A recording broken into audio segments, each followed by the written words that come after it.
সবাইকে নমস্কার জানিয়ে আজকের এই ভিডিওটি আরম্ভ করছি। তো আজকের একটা বানাবো এই গরমে কাঁচা আমের শরবত। তো প্রথমে কাঁচা আম ধুয়ে কেটে নিয়েছি, তারপরে এই মিক্সচারে দিয়ে নুন চিনি দিয়ে দিয়েছি।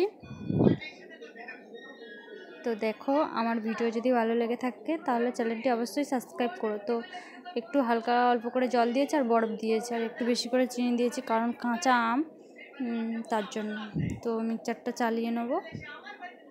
তো কেমন হয়েছে অবশ্যই জানাবে কমেন্টে, আর আমিও খেয়ে জানাবো তোমাদেরকে।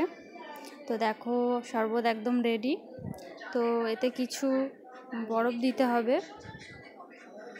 তো বরফ দিয়ে তারপরে খেয়ে তোমাদেরকে দেখাবো। আর আমার ভিডিও যদি ভালো লেগে থাকে অবশ্যই চ্যানেলটি সাবস্ক্রাইব করো এবং আমার পাশে থেকো নতুন নতুন ভিডিওর জন্য আমাকে উৎসাহিত করো। তো দেখো কীরকম গরম রোদ। তো আমি এই গরমে এটা বানালাম। তো এই সর্বপ্রথম বানালাম, আরও আম পোড়ার শরবত বানাবো ভাবছি। তো যখন বানাবো তখন তোমাদের সাথে শেয়ার করব।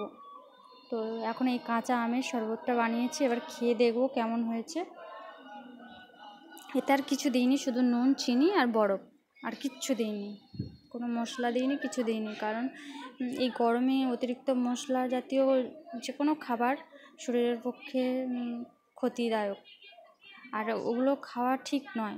আর আমিও তেমন একটা খাই না। তো আমি খেয়ে দেখো আমার রিয়াকশানটা কী।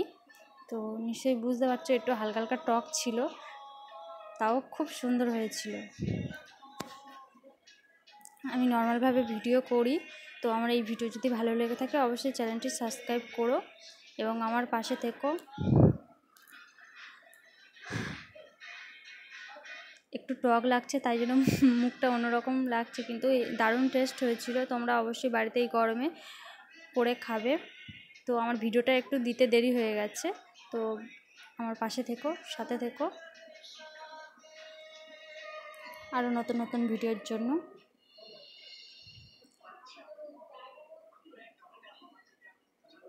টাটা।